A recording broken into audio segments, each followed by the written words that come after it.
Hello YouTube, welcome back to my creative little garden space. Today I am doing some quick fertilization videos and I am trying some things out, some things for the first time. That is what I am doing today. So I am pulling out, this stuff stinks really bad, but welcome. First, let me do an intro. Welcome to my creative little garden space. If you're new here, thank you for coming by to watch my videos. If you're not new here, thank you for coming back to watch my videos. I really appreciate it. So today I'm doing a series of some quick videos and I have my little helper with me today, so that's the reason why I'm going through this really quickly. She says hi. It's a blessing to have a little helper. Ain't that right, Loriana? So today, me and my little helper, we have already made alpaca tea, and we're gonna fertilize our garden with this season. I'm gonna see how much I like it, and hopefully it does really good, because I will continue to make it, and I'm gonna put her information somewhere. Either it's gonna be right here or it'll be in the description. But she has alpacas and she sells alpaca poop that she calls magic beans for fertilization of your garden, and it's supposed to fertilize, I want to say, up to 30% faster and better growth for your garden. So I'm excited to use this. In the past, I have used just regular organic fertilizer that you get from a big box store. I also have used fish fertilizer, which stinks like holy macaroni and I do not like it, but it is good. Fish fertilizer is good. It just stinks, oh my goodness, and I feel like it just brings out like the flies and the rodents and all of the other craziness, so like the critters that live out there. So that's one of the main reasons why I do not like using fish fertilizer, even though it is a really good fertilizer. But today I have gotten this over the weekend. I was like, you know what, I want to make compost tea, because I never really made compost tea before, and I heard it's just a rotten of fruits and vegetables and weeds and stuff. So I have some compost, and as if you guys have seen previous videos, I do compost in place. Like I have compost bins in my raised beds, and I just throw food scraps in there and just compost in place. I also have a sub pod, and that's where I got the idea from, with sub pods. When I bought the sub pod, I was like, oh, I can kind of do this myself.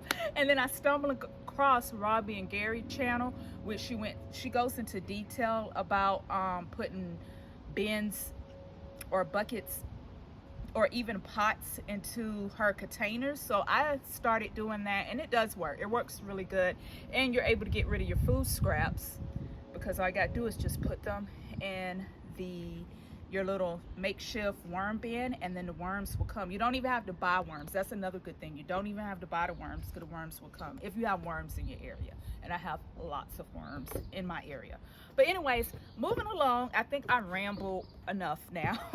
I'm gonna make this compost tea with fermented vegetables and fruits. I have some turnips and rutabagas that I forgot in the back of my fridge that I have harvested about 2 weeks ago, and I put them in water because I was trying to preserve them, but obviously that ain't the way, because this thing stinks and there's mold already. And I'm not really like sad about all that, because I really don't eat turnips.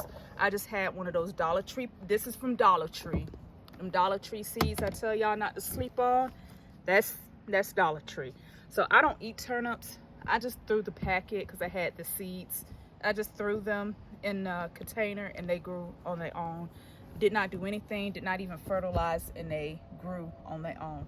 But what I'm going to do, oh, that is one thing. I do not want to just dump all the food in here, because this does have a spigot, so I don't want the spigot to get stuck with food and having to clean that out. So I think my best bet, I do have some too. At the Dollar Tree, they do have these drawstring bags, but I haven't been able to get to the Dollar Tree, and I really wanted to do this video and really wanted to go ahead and start making my fertilizer. There's a worm. I just placed him in there. He can help out in the garden. But so what I'm gonna do, I'm gonna take some tulle I'm gonna put all this stuff in the tool and then put it in here like a tea bag and let it ferment for a couple of days, and then I should be able to start using this as fertilizer. So me and you this season are gonna see how well both of these methods work. Also, I am gonna place 2 new worm bins in one of my raised beds out here, and then I'll take you guys along how well those 2 beds do, because they're going to be brand new, so you get to see everything from beginning where I have to put the holes in and all that stuff. So anyways, let's get started on the second part of this video. Now look at a little wormy, he's just a worming around. Okay, I'm gonna go get some.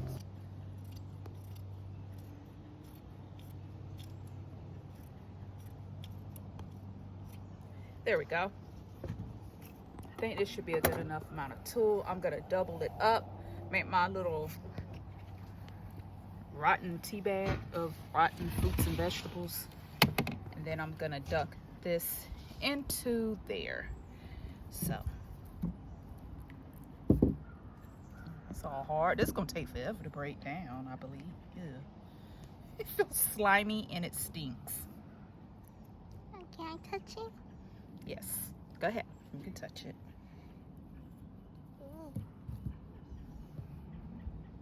Mama, it smell like whatever, turnips? Mm-hmm, they are turnips, and turnips stink. So you want to dry your hands on this tool. Okay, just don't touch llama. Okay, I will. We don't want him stinking. Okay, so I got some paper towel, but this can go in the this can go in my little compost bin, but I'm gonna put all of this. Ooh. Is that the watermelon that looked weird? Yes, it Yeah, is. put in the compost bin. It is. And your sister kiwis that she did not eat, some flowers that one of my neighbors gave me that are dead now, and some coffee grinds. Or coffee grounds, however you say it. Coffee grounds, not grinds. I got them. I got them. And then I'm going to tie this up real pretty. All the flowers make it look kind of pretty, because they're giving that purple color. Oh, and the purple color from the turnips. So I'm going to tie this up. Homemade tea bag. I'm definitely gonna have to wash off this table.